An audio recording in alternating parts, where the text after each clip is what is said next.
I was commissioned to do the Galileo Commission project, which is an idea about critically examining the basic assumptions of current science and maybe propose a couple of other ideas. And it consists of about 20 pages executive summary, which I already have, and then written the final document now, which I have to go over, and then we have to publish it. That is the background of that. So the purpose would be to stimulate a new debate about the foundations of science, not within the countercultures that we already have, because there we have a very rich debate, but within the mainstream of science. That would be the purpose. And I would hope that this would create awareness that the implicit equation of science equals materialistic ontology or materialistic worldview stops. And scientists can certainly be materialists, why not? But they should not be necessarily seen as that. There is a little adage which a colleague of mine said. He said, well, a Catholic knows he's a Catholic, a Hindu knows he's a Hindu, a Muslim knows he's a Muslim, but a materialist thinks he's a scientist. So this implicit equation needs to stop. To do that is just to start outlining this materialist ontology that is possibly unfounded by science. So the idea would be to counter that implicit materialist ontology and develop a horizon to integrate more of what we have been talking about, consciousness, the phenomena that are around and that we do not take seriously within the current scientific mainstream. My way of doing that would be finding a treadable middle ground between a materialist and purely idealist ontology. We've heard a couple of idealist presentations, at least implicitly idealist presentations, and that's possible. For historical reasons, I don't think this is the right way to go, because we've had a very strong idealist philosophy at the beginning of the time when natural science in Germany, for instance, started to arise in the middle of the 19th century, and it was not very effective in stopping that whole thing. And that is why I think we need to find a middle ground, and I'm going to explain that to you. Optimally, we would open a vista for a science that can be much broader and wider and include those phenomena of consciousness and allow for a spiritual worldview to be included. That doesn't mean every scientist has to become spiritual, but it means that those of the world population at large can be felt included within such a worldview. That would be the purpose. And the outline of the basic argument is the inescapability of background assumptions. That's the starting point. What you see here is a famous drawing by Maurits Escher, which was drawn in 1946. And around the same time, researchers like Robin Collingwood, who was a philosopher in Oxford, Kurt Gödel, who was a mathematician coming from the Vienna circle background, Ludwig Fleck, who was a physician and pointed to the communal way science creates reality, and of course Ludwig Wittgenstein, who pointed to the horizon of language. They all worked around the same time. And I think Escher put that in a very nice painting. We don't have a firm ground to stand on. We create that ground every now and then as we go ahead as scientists. So no scientific activity can go beyond the assumptions it makes. And the assumptions, they have axiomatic structure. That means we make those assumptions and we cannot prove those assumptions with the very methods we are using. That is what Gödel showed for logic, and that is what is true for all intellectual activities. And that's the starting point of the argument which I'm using. Because these background assumptions, they have the status of axioms. That means we propose them, and then we work from them and forget about them. That is how science operates, that's what I'm pointing out. And because that is so, they are open to analytical criticisms. By analytical criticism, I mean we talk about it, we bring it into the open, we find out inconsistencies with other ideas and with the data. That's what this report is about. So I introduce a distinction between, that's my current terminology, Science 1, which is the methodology of science. So doing experiments, how you observe, how you adjust the microscope, how you titrate an immunological probe, all these technical things that make our scientific methodology. That is what I call Science 1. And behind that sits Science 2. And these are the current background assumptions of science. They are necessary for science to operate, but scientists normally forget about them. They don't know that they are operative. Now, my goal would be to work towards what I call now Science 3, which is an enlarged set of background assumptions, the remit of the report I'm writing. And out of that would follow what I call Science 1 star, a future widened methodology, for instance, a methodology that would also include introspective knowledge, direct access, and so forth. We will be talking about that. One can envisage that a little bit like that. We normally have something that is dominant, which is the current scientific worldview. In that, you have pockets of the future and people who think differently, like this group here, and it takes a long time for it to come up, but once it comes up, it gets into transition and it transforms the system. The current ontology, as we have heard frequently in those previous talks, is materialist ontology, which assumes matter is primary and the only reality in the universe. Out of that follows that all seemingly non-material entities, like mind, consciousness, angels, demons, gods, whatever, they do not exist. That's the current assumption. Then there is assumptions about epistemology, meaning how do we reach knowledge? And that is a reductive analytical strategy as the only method of choice to understand complicated things. So if you have a human being, you take it apart and you find their organs. Within the human being, you take those apart and then you find cells. You take cells apart and you find DNA organelles. That's a strategy which is very successful. We shouldn't deny the success of that analytical strategy, but it's not the only one. And the next one is experience, meaning experience of the outer world. So I see you, you see me, I can make experiments by putting half of you out of the room, doing something to the other half, and then observe the effects that experience, and that is the method, the primary way of gaining knowledge, and a little bit of theory. But the theory is often very neglected and not really emphasized in that process very much. Now, the methodology is the logical analysis of theoretical structures, and that must use binary logic. That is the current stance. Now, the point is, reality is sometimes complicated. This you cannot define as either faces or a vase, it's both. So, the logical structures, I call this the either-or trap.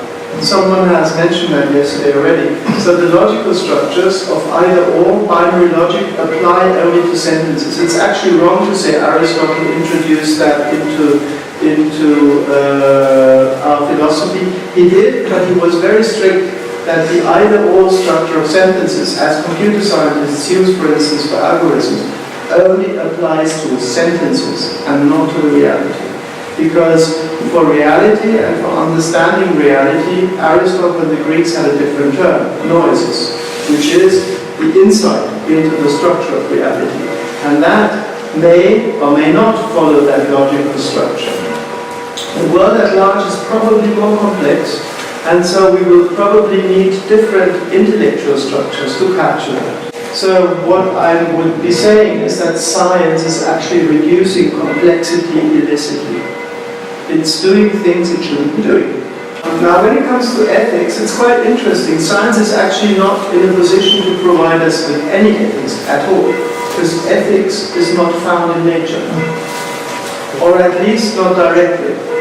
So if we want to gain an ethical ground for future humanity, the current methodology of science is not providing it. Now, if you read books like Steven Pinker's book about enlightenment now, who is one of the famous expositions of the scientist viewpoint, he will say, well, we have the golden rule, and the golden rule should be sufficient. A very tiny analysis shows that is probably not going to work. So what we are actually doing is what David has pointed out, we are living off the ethical capital left by religion vanquished. Religion has provided us with an ethics, and that is still dominant in our cultures. The question is, how long is it going to continue? Because science will not be able to fill that gap. The limitations of the current background assumptions are very obvious once you understand how background assumptions operate. And I give you the most prominent example I know of the history of science, how background assumptions stop progress.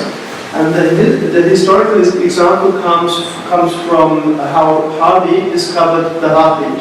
I don't know whether you've heard that story, but you know that William Harvey, the physician to the English king, discovered the heartbeat around 1628. When he published that, there was an outcry going through Europe, and Emilio Parisano was the leader of the physicians and the philosophers at the time. He said, there is no one in Venice who can hear a heartbeat. That's actually true. When I heard that the first time by Marcello Fuzzi, he presented that in a talk. I wrote to him and said, where are the sources? And he sent me all rubbish. So I went down to the library and figured out whether that was true. And it actually is. Here's a document. I found it in a book that was published in 1647 in Leiden, where Harvey's text and Parisano's text are put next to each other. And I've underlined the Latin text and translated it here. So he says, when a horse swallows water, we hear it in rumbling in the stomach, and that's quite natural.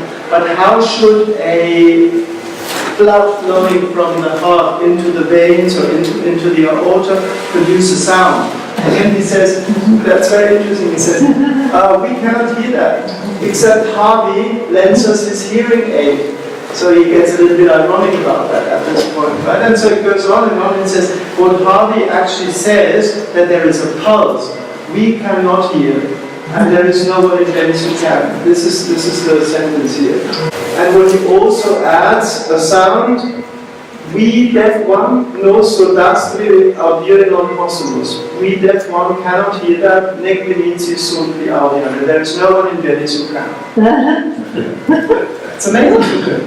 Now the interesting thing is, why does he say that? I mean, these were not stupid people, okay? These were the cleverest people at the time. And yet he said a thing like, we cannot hear the heartbeat. Now the point is, the previous physiology that came from Aristotle and from Celsus and other physicians made the heart a connection wall. You can read that in Papis Animalibus. That's where Aristotle writes about it. It's a connection wall, the blood goes up. The brain is obviously a cooler, you can see that out here. So the brain cools the blood, it goes down, and circulation is explained. In that model, there is no place for a heartbeat. And because there is no place for a heartbeat, people cannot hear it. Now we are in the same position now. We have a background model that has no place for non-local experiences, for spirit streams, blah, blah, blah. So they are non-existent, and we cannot see the phenomena.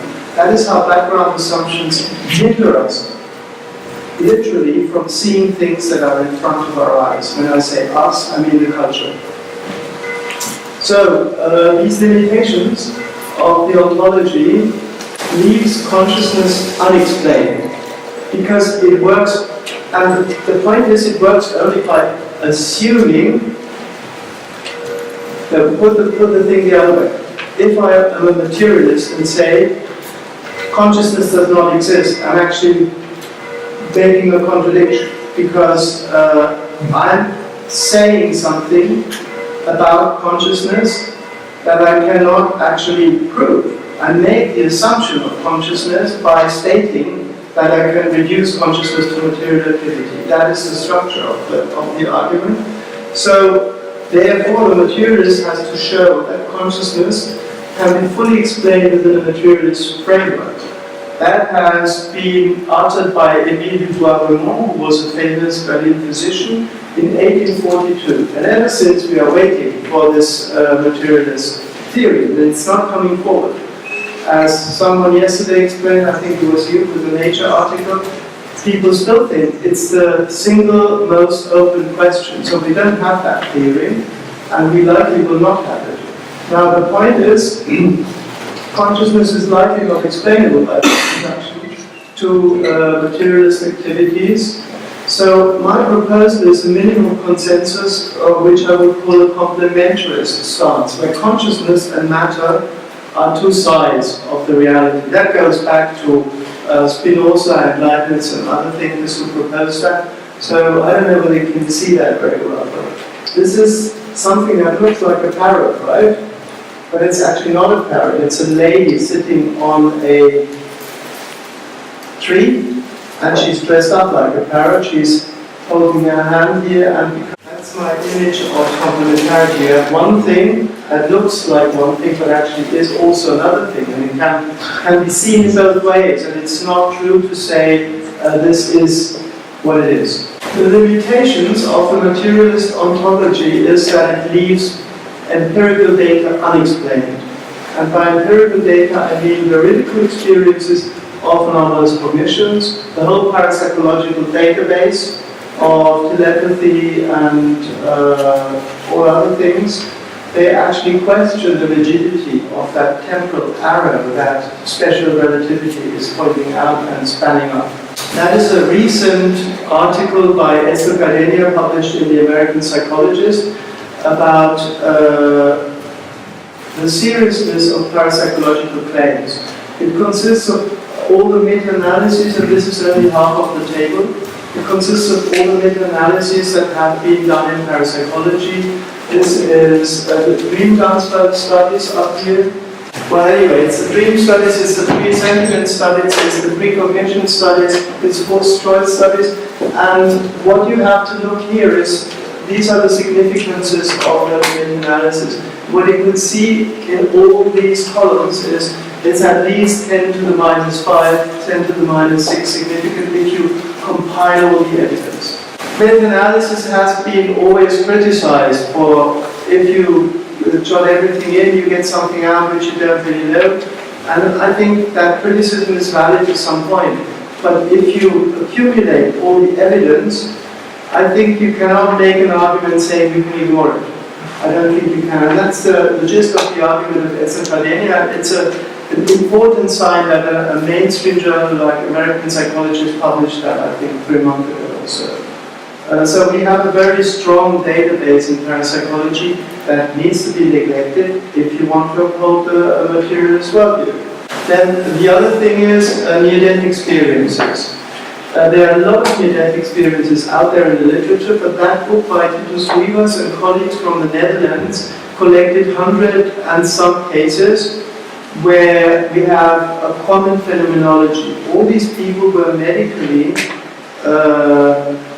I wouldn't say brain dead, but I would say brain active, because it was documented to some extent, either indirectly because people knew that the blood flow had stopped at least 5 minutes ago or even longer, and where these people had reported some perception during that state, where it was documented when that happened, because the perception could be aligned with, say, a medical activity or something.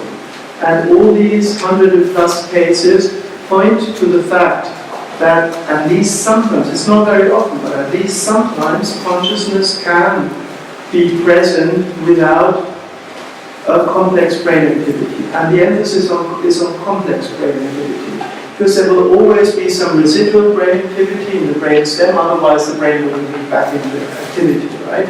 But that doesn't mean that we have a full-fledged cortical brain activity, which every materialist ontology would normally assume is the precondition for complex cognition. In all these cases, it can be shown to have been not the case, and yet there was complex cognition. position. So something is wrong with the materialist model here. So there was veridical perception of things present, but also other types of perception of information that could not have been known. So it's important to slide. There is also non-local, I have that, but I haven't put it down on the slide. There is also non-local perception. A typical example was reported by Pim van Lommel, for instance, where a person had seen another person in his near-death experience, a man who was very friendly in that experience, he didn't know, and he found out at the deathbed of his mother many, many years later that he was not the child of the marriage, but the child of a Jewish father who was killed by the Nazis in one of the camps. And the mother showed the photograph for the first time to the man, and this man was exactly the person he had seen many years previously in his near-death experience, which I find a very impressive little piece of phenomena, which is very difficult to explain with a materialist ontology. And those cases are reported in that book. Now, another point is reductionism is actually already questioned within current science, systems biology being a case here. This is for the smokers here, because this is what happens in the network of enzymes in one cell when you smoke one cigarette. It's about 120 stress enzymes and pathways that are being activated to counter the stress that the cell is actually experiencing in that moment. And if you look at that, it's such a complex network, just in one cell. This is incredible. So systems, and this is actually coming, it's a very recent publication, Schlage 2011, that comes out of the Robert Morris research lab in Geneva, by the way. So this is the cigarette industry supporting that type of research, because they've already understood how complex biological systems operate. And I think there is something to bank on. You can actually jump on that, because this is not understandable any longer by taking it apart. You have to see the holistic structure of that to understand it. So I would say we already have these processes. Also, holistic approaches within medicine are pointing to the fact that we need a complement to the analytical strategy, namely synthesis. Now, there is another limitation, and I call that inner experience as the complement to outer experience. If you look into history, empiricism, or the way of experience, has developed as experience of the outer world. At the beginning, in the 13th century, when Roger Bacon, the old Bacon, actually promoted experience as the mode of science, he wrote about the double structure of experience. That experience is turned to the outer world, but experience is also turned to the inner world, and we need both. Now, what happened historically is that turn to the inner world that you would do in mysticism or contemplative structure, that has been outsourced, first into theology, and then it has been outsourced from theology into mysticism and relegated a very small place in our culture. And science has progressed purely by outer experience and honing it into improving the methodology. So what we actually need is a complement of inner experience that is directed towards the inside. We already have that. To some extent, when a scientist, for instance, understands a law or understands a relationship, that is a kind of inner experience. But in mysticism or in contemplative traditions, we have more of that, because that inner experience is the experience of reality as such. Now, that referent is nothing you can show around. If you point to a tree, you can show that referent around. Everybody can look at the tree, everybody can touch the tree, you can discuss the color of its leaves, blah, blah, blah. Now, when you say I've had that experience of reality, you have an inner referent which you cannot show. And that makes inner experience much more tricky than outer experience, and that is probably also the systematic reason why people haven't dealt with it, at least not in the West. Hinduism has, or Vedanta has, and Buddhist psychology has, but we in the West, we haven't done that. And so there is probably a task for us to left over to go into. And that is something which I think we need to take up, because that referent of spiritual experience, insights, have been around. The Greeks called it, as I said, noises. The thinking structure of seeing the structure of the world through thinking, or antinoia, the sharp-sightedness of the abductive method. That is actually known in science, the abductive method, when you see a structure behind data points and suddenly come up with a theory. That is also what detectives do, right? Sherlock Holmes stories are very great to understand abductive reasoning. Because here is a cigarette thing, here is something, and he suddenly says, oh, that's the image. It's like connecting the dots. And this abductive reasoning that is at the heart of scientific theory building is actually the same, I would claim, as spiritual insight. Only scientists use it differently. So this is one way of looking at things. I'm not sure you can read that properly. So this would be science. This would be spirituality. What you have in science is you have data points. You use abduction to create a theory. From that theory, you deduce consequences and you test them empirically through induction. That is normally emphasized, and that is forgotten. But that is structurally the same thing as a spiritual experience, which you have in spirituality as an immediate experience of reality, and then you do the same thing. You deduce something about the structure of reality, and then you say things like God is the life of the world or whatnot. And then, this is the abduction. And then you deduce something which is pragmatic tests within the social and political commitment. This is where ethics comes in. Okay, then you say things like, listen, Israel, this is the God that has led you out of Egypt, and you should do this and this and this. And then the circle revolves again. So I think the circle of scientific findings and the circle of spirituality are actually very similar in structure. And the connecting link is this here. Here it is what you see in reality, and here is what you actually experience about reality. So the challenge in the future would be a methodology of that inner experience, which we don't have, and we should be aware of that. We don't have that. Science has had about 500 years to hone in on how you purify empirical experience such that you have as little problems and as few errors as possible. That was a long period, and we still are not there. So we still have fake findings, and we still have non-replicable results, blah blah blah. So inner experience, spiritual tradition has the same problem. We don't know how to do that. And I think that what I call, or Jorge Ferrer calls spiritual positivism, is not the way forward. Spiritual positivism would be just sit down, close your eyes, have that experience, and then it's all obvious, isn't it? Actually, it's not. Because we don't know whether what I experience as a modern person having an experience is the same as someone experienced who lived as Carthusian monks 600 years ago. So it's not quite that trivial, I think.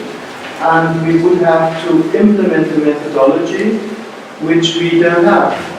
There may be ways forward, but I think we should acknowledge the problem. One way forward would be, for instance, to transform those first-person singular statements, like I have experienced such and such, into first-person plural statements.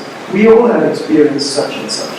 We all have had similar experiences. We can dispute those, we can exchange ourselves with each other about those experiences, and then arrive at some sort of intersubjectivity. But that's a future music, I would say, which we don't hear now.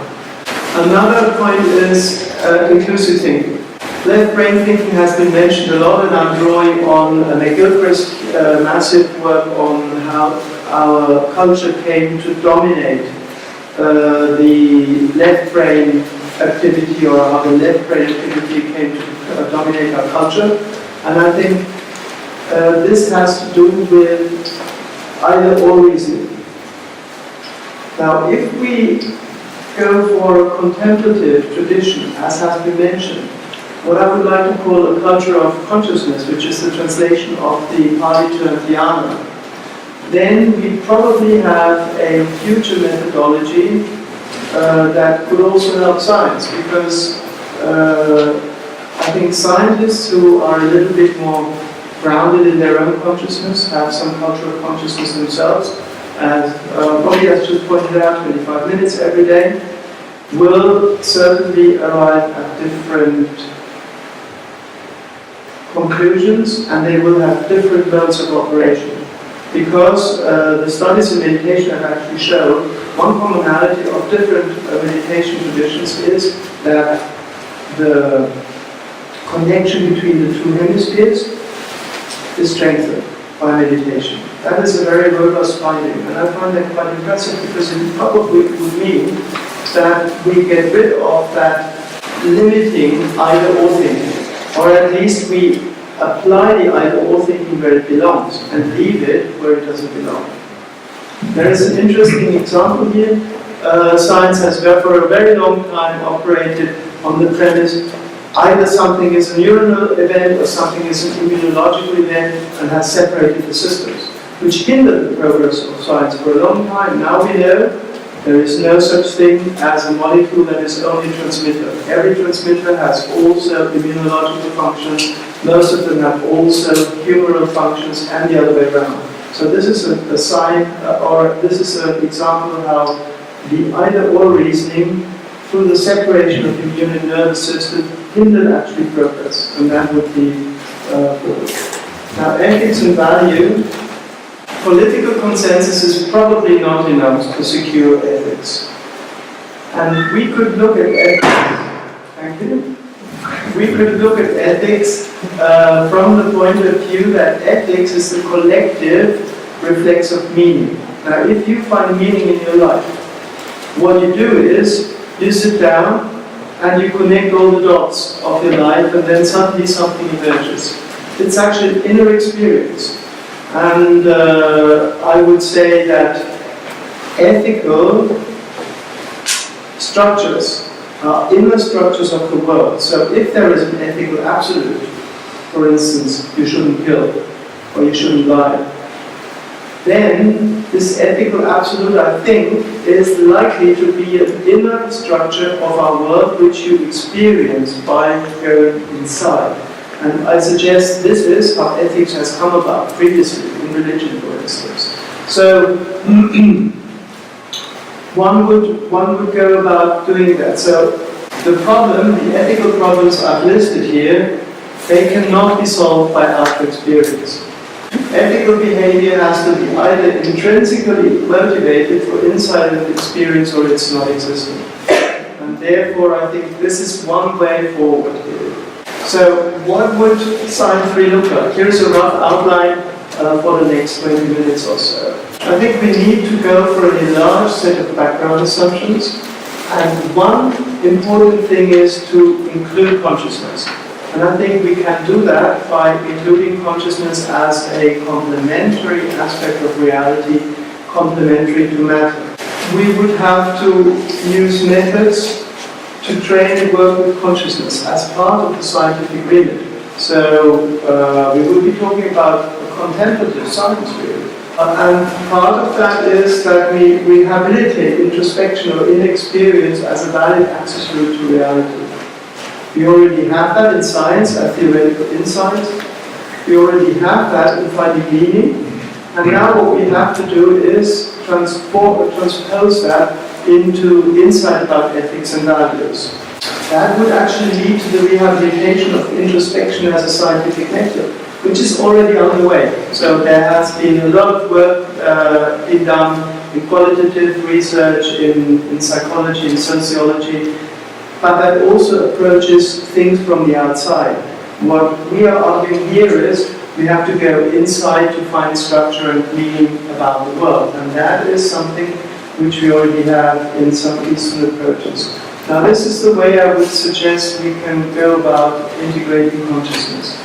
This model is taken from Jung, and it's actually just any model that is a dual aspect view of reality, where you have a transcendent reality, which Jung used to call unus mundus, the one world, that actually phenomenologically unfolds as matter and consciousness at the same time. I think that is a possibly credible middle ground because it leaves matter as one of the important elements of our reality and adds consciousness as a second important realm to it without turning anything upside down or mixing something up. So that's the way I would be going for. Go back for a minute. So you have, if you want to access reality, you have two ways. You can look at matter, at the body, or you can access it directly through the mind. That route is currently not open with a reductionist science, because in a reductionist science, all your mental activity is just a result of your brain. So if you sit and meditate within a reductionist framework, all your brain does when you have a spiritual experience is play some sort of game with you. Okay? Now here you have a direct access, and that is the way to go. Because if consciousness is not only an epiphenomenon of the brain, it has its own true reality, it can actually dive into that reality and come up with information, knowledge about that reality, for instance, meaning, values, and ethics. And here comes something which I haven't incorporated yet, but I thought I'd share that with you because it might be another way forward, and this is a potential non-local model for reality which we have developed. We've heard about non-locality yesterday from Jude. It means that our current world model does not allow for a signal that travels faster than light, unless we change our physics, as we have seen yesterday as well. Now, the way we have moved forward is a generalization of quantum theory, which we published a couple of years ago, because it predicts non-local correlations between systems, no matter how big the systems are. By non-local correlations, we mean always no signal transmissions, but useful correlations that are also usable to some extent, but it's not conveyed by signals. That's the big difference. Now, entanglement in quantum physics is actually very well proven. It has been predicted by quantum theorists in the 30s. It has been formalized there was a formal test proposed by John Bell in the 60s, and 1978, 1981, the first tests were conducted, and since then we've had many, many tests that show quantum entanglement is a real phenomenon. That means you have two photons, for instance. You send out you construct a two-photon system. You measure a spin here, and you measure a spin here, and you will find correlated values, no matter how far these things are apart. That is very well proven. Now the question is that relevant for our macro world? And there are two ways to go. One is to extrapolate that quantum correlation, and I think that is likely not a good way. Because physicists will tell you that quantum correlation decays because it interacts, and in a technical experimental system you have to isolate it very, very well to demonstrate that effect. So that's why we've gone for a generalized version, because then you don't need any isolation, because the correlation is a setup of the system. So the generalized quantum theory also predicts non-local correlations in all types of systems, no matter how big they are, no matter what they're made of, provided you have these preconditions. The system contains subsystems, and there is an incompatibility between the description of the full system and the subsystems. Because incompatibility is actually at the core of every quantum formalism. So if you ask the very simple question, what makes a system quantum? There is only one answer, and that means incompatibility. Incompatibility is the same as complementarity. Incompatibility is a technical term for complementarity. So whenever you have complementarity or incompatibility, you have a quantum system. And here is the simplest quantum system. It's our consciousness. So if you observe your thoughts, what happens? The thoughts change. If you observe your affect changes. And this is a description of a quantum process. Because whenever you have a measurement that impinges on the measured object, it's a quantum process. That's why we have actually generalized the quantum theory, because we think that the structure of incompatibility or of a measurement impacting the measured object is actually much wider than just in the physical system. We see that in psychology all the time, and we see it everywhere. So, this is the basic structure. A system that contains subsystems, and there is an incompatibility between the global and the local description of the subsystem. You can depict it like that. So you have a system, and you have descriptions of parts of the system that are incompatible with the description of the full system. If you take the photon system, you have a description of the whole system, which is the total spin, and you have incompatible descriptions, which are partial spins. They're incompatible, so they are correlated. And here you have the same. So if you would take one of those, if you took one of those guys here and moved them, all these guys would move, but not because there is a connection between them through causal signals, but only because of the setup of the system. Okay? So here is a list of things that you can explain by that. You can explain transference experiences, you can explain practically all paranormal experiences. I've used it to explain homeopathy. You can use healing and ritual by that. You can understand synchronistic events and all sorts of things. Maybe also macro coordination in organisms. For instance, why are insects moving the way they do? Why are ants cooperating that quickly? You can actually calculate that an ant system of 2 ants that move an object conjointly, simultaneously, correlated way, are able to move it better than if the ants were kind of irregularly active. And we could show that here by taking people up on 2 fingers by correlating ourselves. It's a very common phenomenon. So here is the example of transference. You have a therapist, you have a patient. Both of them form a system. That system is formed by the description of community. Both of these people are actually individuals. So I would say the basic incompatibility in the system is between community or communion and individuality or separateness. This is the first incompatible structure. That's why they are correlated. Now, in the persons, you have the same. A person is also describable as a system of a community of, say, mental contents, right? So these would be mental contents, and they are all correlated non-locally with each other. The same happens here. The only thing is the patient has stuff he doesn't want to have. For instance, unconscious impulse. So by virtue of non-local correlation, this lands in the conscious field of the therapist. And suddenly the therapist has depression, or is anxious, or has aggression, although he or she never felt like that. It's a very common experience for therapists, isn't it? Yeah? Therapists know that very well. Now, you turn that whole thing around, and then you have intentional healing. Because what the healer does, he does the same thing. He creates a system with his EV, for instance, through a ritual, or through his consciousness. And suddenly, these people who were first not connected are non-locally connected. And what the healer does is, he uses a desired state in his consciousness, and hopefully, by virtue of that non-local connection, that is transported here. So this is a kind of actually macroscopic teleportation that is happening here. That would be my analysis of the process. And you can use that model to explain a very large host of phenomena without having to recur to any additional causal processes, without having to recur to any field, be it a new field or an old field.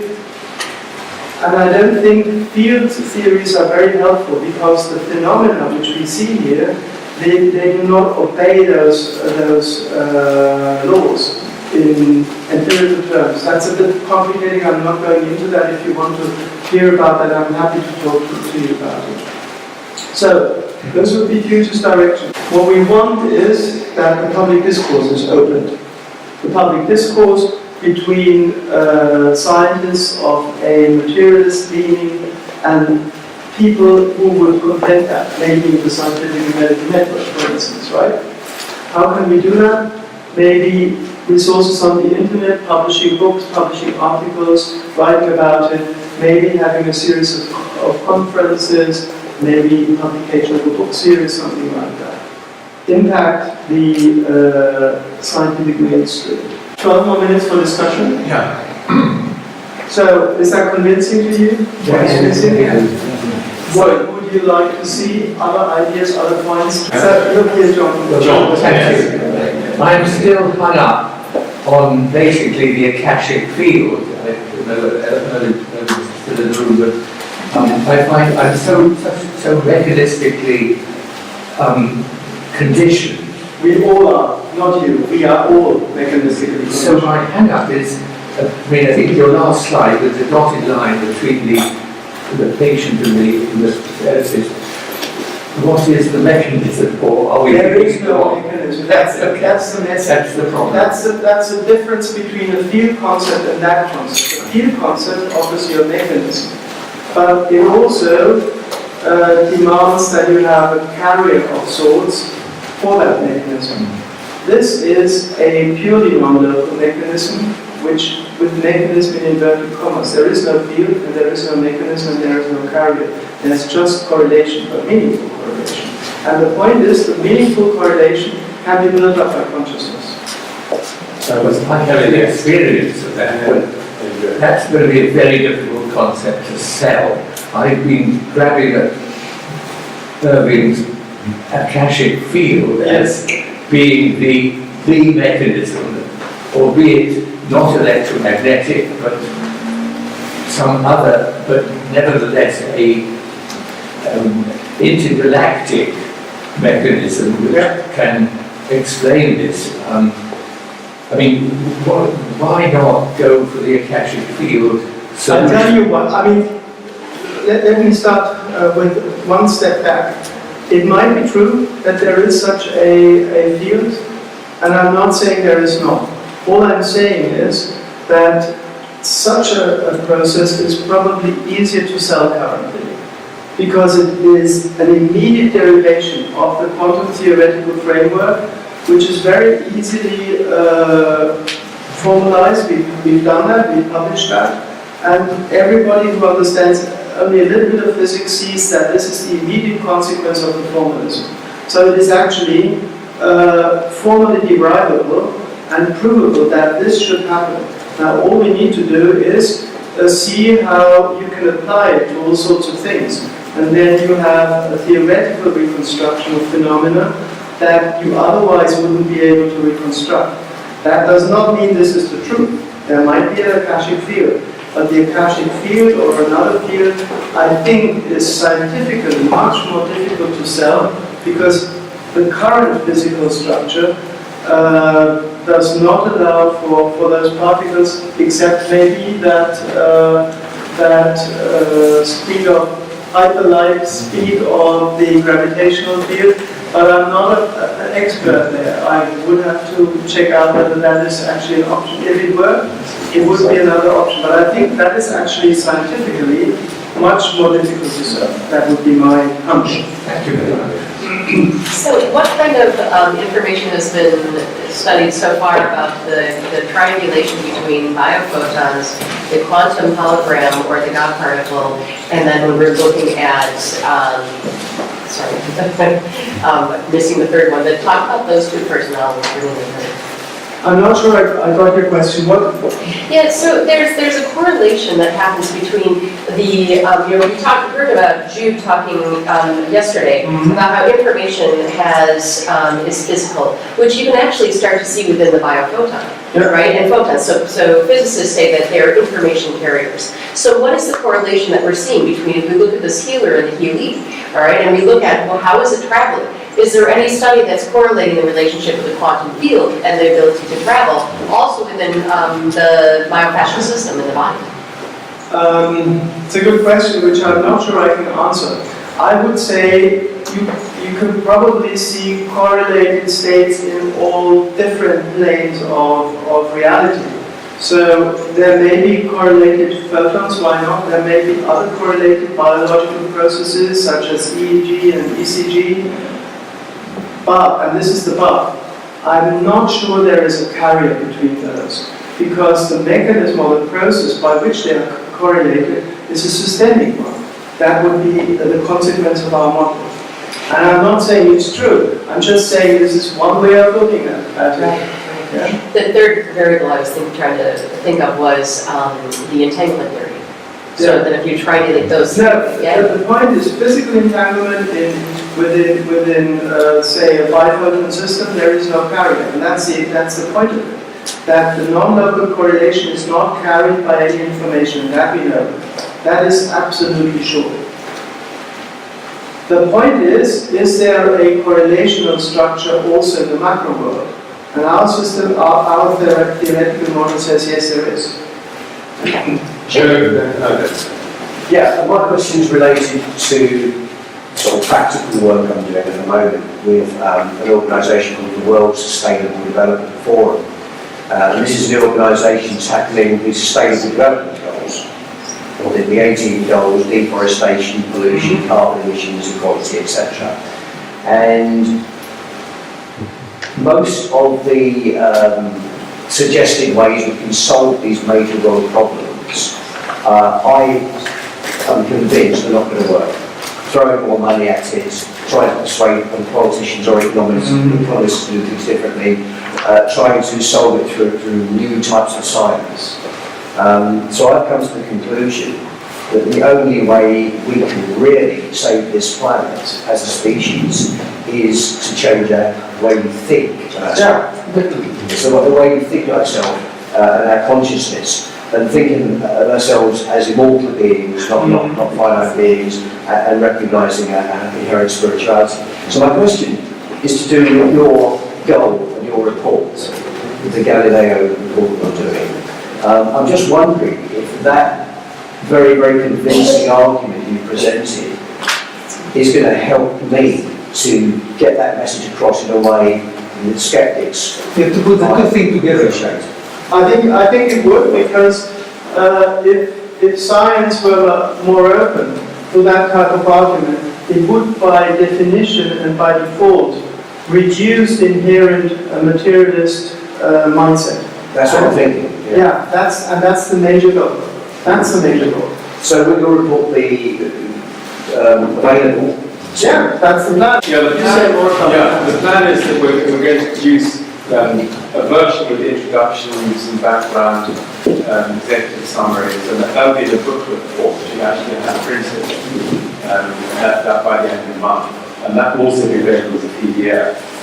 And then looks like from an economic point of view, what we need to do is to format, which will be happening in the next period, the whole body of the report, which will then contain all the introductions and bibliographies and advisors and all the whole structure, and will be more attractively set out as well. I think it would be a great. And then that will, it's, so at the moment, we really have to have that on a sort of print on demand. No, because it should be the opposite. It should be something that can go to the public and can be very cheap. What I'm saying to you is, we are in a position to print 5,000 copies, like a publisher, and then sort of have those in copies and get them out. Well, we need a system where people can order it, which is what I mean by print on demand. Yeah. And then they pay for it when they order it. But ideally, we will also find a good publisher who will publish that. That's another step. Yeah, exactly. Yeah, I think it would be very helpful. Thank you. Yeah. Thank you very much. Urban is next, but we're running out of time. We've only got 2 minutes left. 3 minutes. Well, the time question is asked. I said yes, it's impossible to discuss in 3 minutes. Because we'll discuss in 3 hours of time. I start with, I'm referring also to your presentation. I start with the premise is that what we are seeking in Einstein's terms actually is the simplest possible explanation that can tie together the observations. Yeah. Yes. Now I put to you that the assumption of matter is not the simplest possible explanation. I agree. There is no independent evidence for the existence of matter. Therefore, we have to start something. It's no good just putting matter as a complementary aspect. It's a very good, very good way to handle this.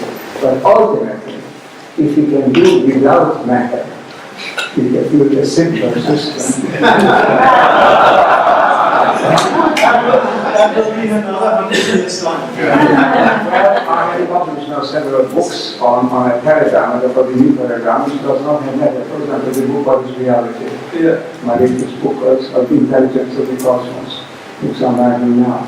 I think we make a perfectly good case that what exists is a kind of a quantum field in which there are vibratory phenomena, which create waves, these waves interact, and some of the interactions produce phenomena that our nervous system perceives as something matter-like.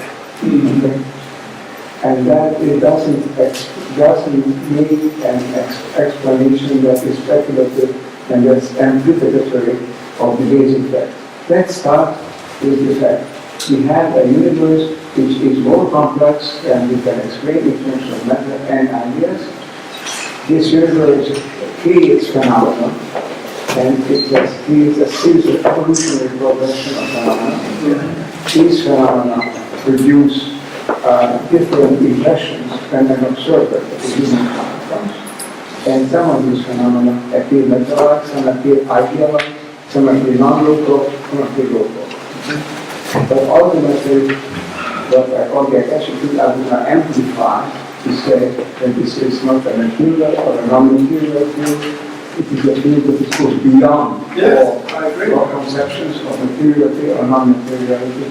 It is the basic, it's the closest approximation into the general quantum field. It's the closest approximation, but it's beyond all. One more thing I want to add. It's impossible to explain the laws of nature as part of the universe in itself.